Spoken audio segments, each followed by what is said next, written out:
Namaste friends, 16 December current affairs MCQ. Question number 1. Who was awarded the Indira Gandhi Peace Prize 2023? 2023ರ Indira Gandhi ಶಾಂತಿ ಪ್ರಶಸ್ತಿಯನ್ನು ಯಾರಿಗೆ ನೀಡಲಾಯಿತು? Daniel Barenboim, Ali Abu Awad, both of the above, none of this. Correct answer is option C, both of the above. Question number 2. Who was chosen as UWW Rising Star of the Year? UWW ವರ್ಷದ ಉದಯೋನ್ಮುಖ ತಾರೆಯಾಗಿ ಆಯ್ಕೆಯಾದವರು Vinesh Phogat, Antim Panghal, Sakshi Malik, Babita Kumari. Correct answer is option B, Antim Panghal. Question number 3. Where was the Tibetan New Year Losar festival celebrated? Tibetan ಹೊಸ ವರ್ಷದ ಲೋಸಾರ್ ಹಬ್ಬವನ್ನು ಎಲ್ಲಿ ಆಚರಿಸಲಾಯಿತು? Jammu and Kashmir, Himachal Pradesh, Uttarakhand, Ladakh. Correct answer is option D, Ladakh. Question number 4. Who has developed Amrit technology to remove arsenic and metal ions from water? Arsenic ಮತ್ತು ಲೋಹದ ಅಯಾನುಗಳನ್ನು ನೀರಿನಿಂದ ತೆಗೆದುಹಾಕಲು ಅಮೃತ್ ತಂತ್ರಜ್ಞಾನವನ್ನು ಅಭಿವೃದ್ಧಿಪಡಿಸಿದವರು?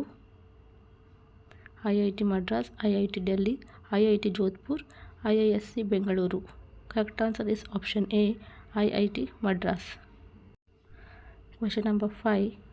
What is the name of India's fastest solar electric boat to be launched in 2023? 2023ರಲ್ಲಿ ಉಡಾವಣೆಯಾಗಲಿರುವ ಭಾರತದ ಅತ್ಯಂತ ವೇಗದ ಸೌರ ವಿದ್ಯುತ್ ದೋಣಿಯ ಹೆಸರೇನು? Faster Run, Sun Cruiser, Electric Wave, ಬರ್ರಕುಡ.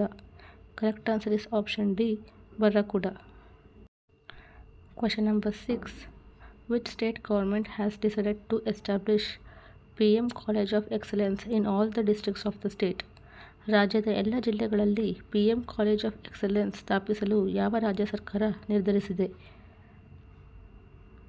Telangana, Rajasthan, Madhya Pradesh, Uttar Pradesh. Correct answer is option C, Madhya Pradesh. Question number 7. Which is the first Indian brand to become Decacon? ಡೆಕಕಾನ್ ಆದ ಮೊದಲ ಭಾರತೀಯ ಬ್ರ್ಯಾಂಡ್ ಯಾವುದು? HDFC, Unacademy, IPL, Byju's. Correct answer is option C, IPL. Question number 8. Who tops UK's 2023 South Asian Celebrities List? United ಕಿಂಗ್ಡಮ್ನ 2023ರ ದಕ್ಷಿಣ ಏಷ್ಯಾದ ಪ್ರಸಿದ್ಧ ವ್ಯಕ್ತಿಗಳ ಪಟ್ಟಿಯಲ್ಲಿ ಯಾರು ಅಗ್ರ ಸ್ಥಾನದಲ್ಲಿದ್ದಾರೆ? Alia Bhatt, Shahrukh Khan, Priyanka Chopra, Diljit Dosanjh. Correct answer is option B, Shahrukh Khan. Question number 9. In which country the United Nations officially ended its peacekeeping mission after 10 years? 10 ವರ್ಷಗಳ ನಂತರ ಯಾವ ದೇಶದಲ್ಲಿ ಯುನೈಟೆಡ್ ನೇಷನ್ಸ್ ತನ್ನ ಶಾಂತಿಪಾಲನಾ ಕಾರ್ಯಾಚರಣೆಯನ್ನು ಅಧಿಕೃತವಾಗಿ ಕೊನೆಗೊಳಿಸಿತು? Mali, Kenya, Syria, Iraq. Correct answer is option A, Mali. Thanks for watching.